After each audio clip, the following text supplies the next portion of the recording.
ایک پڑھے لکھے سے غیر پڑھے لکھے سے، اپنے سے پرائے سے، دوست سے دشمن سے، جس سے چاہے آپ پوچھ کے پتہ لگا لیں۔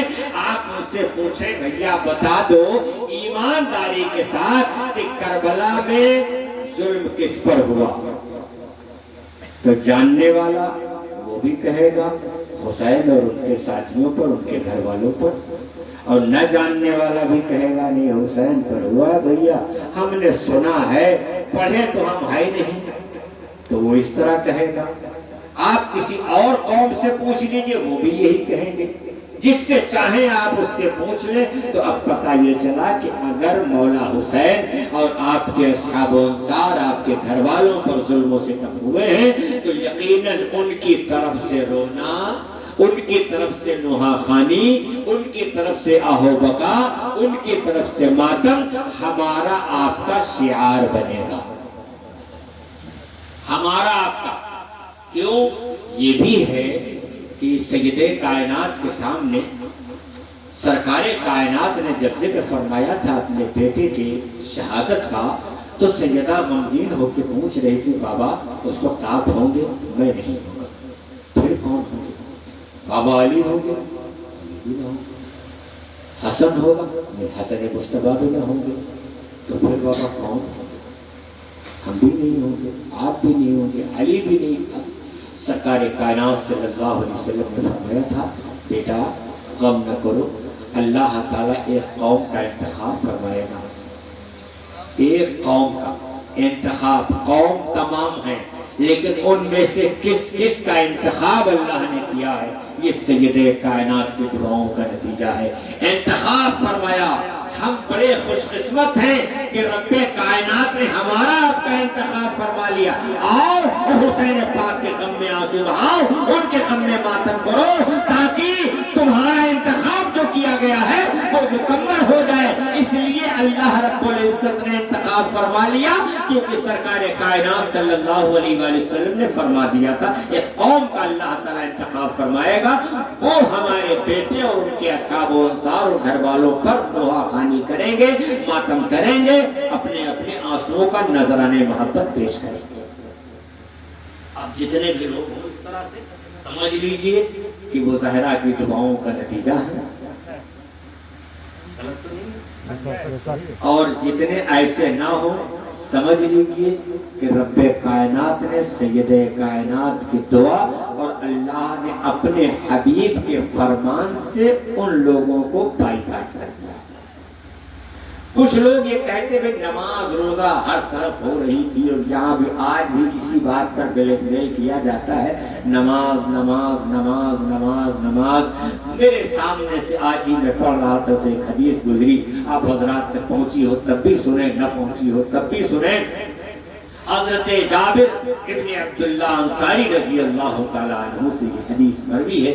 آپ فرماتے ہیں کہ میں سرکار کائنات صلی اللہ علیہ وآلہ وسلم کی بارگاہ میں بیٹھا تھا، میں نے عریضہ پیش کیا، یا رسول اللہ صلی اللہ علیہ وآلہ وسلم آپ فرمائیں قیامت کا دن ہوگا، اتنی بڑی امت ہوگی آپ کی۔ سرکار مدینہ صلی اللہ علیہ وآلہ وسلم نے فرمایا سنو، بڑی امت ہوگی، لیکن جو بھی لوگ میری اہل بیت سے ذرہ برابر بھی بغض رکھتے ہوں گے، اللہ تعالیٰ قیامت کے دن ان کو یہودیوں کی صفوں میں کھڑا کرے گا۔ امت محمدیہ میں ان کا حق نہیں ہوگا۔ یہاں بنے ہیں بنے رہیں، یہاں بنے ہیں تو بنے رہیں۔ لوگ کہتے ہیں ہم تو امت محمد میں، ہم تو امت محمد میں، ہم تو ٹھیک ہے بھائی، یہاں آپ چیخ لیجئے، گالا بازی کر لیجئے، جو سمجھ میں آئے کر لیجئے، قیامت کا دن ہوگا، فیصلہ اللہ تعالیٰ فرما دے گا، کس طرف کون ہے یہ فیصلہ اس وقت ہو جائے گا۔ اب جیسی سرکار کائنات نے یہ فرمایا کہ یہودیوں کی جماعت میں، یہودیوں کے صفوں میں اللہ تعالیٰ کھڑا کر دے گا، تو حضرت جابر بڑے حیران ہوئے، سوال فرماتے ہیں یا رسول اللہ کیا وہ نماز نہ پڑھتے ہوں گے، کیا وہ روزے نہ رکھتے ہوں گے، کیا وہ کلمہ نہ پڑھتے ہوں گے، کیا وہ مسلمان نہ ہوں گے؟ میرے آقا علیہ السلام نے ارشاد فرمایا قال من صلی وسامہ، ہاں وہ نماز بھی پڑھتے ہوں گے، وہ روزے بھی رکھتے ہوں گے، اور وہ کلمہ بھی پڑھنے والے ہوں گے، وہ اپنے آپ کو مسلمان ثابت بھی کریں گے، لیکن ان کے دلوں سے ایمان سے لوگوں کو قیامت کے دن یہودیوں کی جماعت میں کھڑا کر دے گا۔ ساتھ ہی ساتھ سرکار نے آگے بھی ذرا ارشاد فرمایا، وہ بھی سن لیجئے۔ اور بڑی محبت کے ساتھ ابھی حافظ صاحب کہہ رہے تھے کہ اگر ذرا سا علی علی ہم لوگ کر لیں تو لوگ کہتے ہیں تو شیعہ ہو گیا، اور پھر طرفدار کے معنی، شیعہ کے معنی ہوتے ہیں طرفدار کے، تو ہماری اور آپ کی طرفداری ہے۔ قرآن میں اللہ نے فرما دیا وَإِنَّ مِن شِيعَتِهِ لَإِبْرَاهِيمَ، بے شک اللہ تعالیٰ فرماتا ہے کہ اور ابراہیم اللہ کے شیعوں میں سے ہے۔ تو شیعوں کو اگر لفظ شیعہ آ جائے تو ہم کو آپ کو غم نہیں کرنا چاہیے بلکہ خوش ہونا چاہیے، افسوس نہیں ہونا چاہیے کہ ہم نے شیعہ بنا دیا، ہم کیا کریں، کہاں جائیں، تو ہم کو بدنام کر نہ، بدنام نہیں کر رہے۔ جہاں آپ تھے اب لوگ وہاں آپ کو لے کے آ رہے ہیں، اس نام سے آپ کو پکارا جانے لگا ہے۔ جہاں آپ کو آنا چاہیے تھا، جہاں اللہ اور اس کا رسول آپ کو دیکھنا چاہ رہا ہے، جہاں حسن مصطفیٰ آپ کو دیکھنا چاہ رہے ہیں، جہاں حسین پاک اور سید زینب سلام اللہ علیہ آپ حضرات کو دیکھنا چاہتے ہیں، وہاں اللہ تعالیٰ آپ کو لا۔ کیا فرمایا سرکار نے آگے ارشاد فرمایا کہ بس وہ لوگ گھٹیا اور کمینے ہوں گے۔ بڑا پیارا، بڑا خطرناک جملہ ہے، رحمت للعالمین کی زبان پاک سے یہ جملہ ادا ہو جائے، بڑے گھٹیا اور کمینے ہوں گے وہ لوگ جنہوں نے اسلام کا لبادہ اوڑھ کر اپنی جانوں کو بچا لیا۔ آگے سرکار فرماتے ہیں کہ بس مجھے اللہ نے میری ماں کے پیٹ میں میری امت کو دکھایا۔ بڑے غور سے سنیے گا، اس لیے بڑی آہستہ سے بول رہا ہوں۔ اللہ رب العزت نے مجھے میرے ماں کے پیٹ میں میری امت کو دکھایا، میں نے اس میں دیکھا کہ کچھ جھنڈے والے لوگ گزر رہے ہیں، بس اسی وقت میں نے علی اور شیعان علی کی مغفرت کی دعا کر دی۔ علی اور شیعان علی، اور میں نہیں کہہ رہا، یہ حدیث پاک ہے، امام ترمذی، امام نسائی نے اس کو نقل فرمایا اور امام حاکم نے بھی اس کو نقل فرمایا ہے، اور امام ترمذی نقل فرماتے ہیں کہ اس کی سند صحیح الاسناد ہے۔ تو یہ بھی نہیں کہتا ضعیف حدیث ہے، کہا ہوگا کٹرا والا ملا سنا کے چلا گیا، ان لوگوں کے پاس اور ہی کیا ہے ضعیف حدیث کے سوا۔ ضعیف حدیث نہیں، امام ترمذی کہہ رہے فتویٰ لگانا ہوگا تو چلے جانا، امام ترمذی کے اوپر لگانا، مجھ پر نہیں لگانا، اور یہاں بیٹھے ہوئے لوگوں پر بھی نہیں لگانا۔ کیا فرمایا سرکار نے؟ میں نے علی اور شیعان علی کے لیے مغفرت کی دعا کر دی۔ اب ایمانداری کے ساتھ بتائیں، رسول کریم صلی اللہ علیہ وآلہ وسلم جو دعا فرمائیں وہ قبول ہے یا نہیں؟ فرمائے سارے قبول ہے یا نہیں ہے؟ قبول ہے۔ پھر اس کا مطلب یہ ہوا کہ جھنڈے والے لوگ کون ہوئے؟ جو آج علم لے کے چلتے ہیں، یہ جو ہے علم لے کے چلنے والے لوگ ہی تو جھنڈے والے لوگ ہیں۔ ابھی حافظ صاحب بتا رہے تھے کہ اگر علم نہیں اٹھائیں گے، ڈول نہیں بجائیں گے، تعزیہ نہیں رکھیں گے تو لوگ بھول جائیں گے، ہماری آنے والی نسلیں بھول جائیں گی، یقیناً بھول جائیں گی۔ ایک سوال کروں آپ حضرات سے، جو لوگ جانتے ہیں الحمدللہ، جو نہیں جانتے ہیں وہ ذرا غور فرمائیں کہ امام حسن علیہ السلام کی شہادت کا دن کون سا ہے؟ اب جو جانتے ہیں ذرا آواز کے ساتھ بول دیں، جو نہیں جانتے ان تک بھی خبر پہنچ جائے۔ تو آپ کہیں گے کہ 28 سفر، یہی چہلم چاند میں 28 سفر کو حضرت امام حسن علیہ السلام کی شہادت ہوتی ہے۔ آپ ذرا ایمانداری کے ساتھ بتائیں کہ 28 سفر کو کبھی کوئی تعزیہ شریف رکھا جاتا ہے؟ رکھا جاتا ہے؟ نہیں رکھا جاتا۔ 28 سفر کو ڈھول بجائی جاتی ہے؟ نہیں بجائی جاتی ہے۔ 28 سفر کو جھانج اور تاشے بجائے نہیں بجائے جاتے ہیں۔ 28 سفر کو نوحہ ورثیہ اور ماتم کیا جاتا ہے؟ نہیں کیا جاتا ہے۔ اس لیے ہماری آنے والی نسلوں کو ہم اپنی بات کر رہے ہیں، ہمارے اپنے بچوں کو بہت سے اکثریت ہے اس میں، تمام بیشتر لوگ ایسے ہیں جن کو یہ پتہ نہیں کہ مولا حسن کی شہادت کا دن کون سا ہے، لوگ بھول گئے ہیں۔ ٹھیک اسی طرح سے لوگوں کی سازشیں ہیں کہ ادھر تعزیہ بند کر دیا جائے اور ڈھول بجوانا بند کر دیا جائے، علم اٹھوانا بند کر دیا جائے، ماتم و نوحہ خوانی بند کروا دیا جائے، بس لوگ امام حسین کی شہادت کو بھی آنے والی نسلیں بھول جائیں گی، جس طرح سے حضرت امام حسن علیہ السلام کی شہادت کو لوگ بھول چکے ہیں۔ میرے بھائیوں،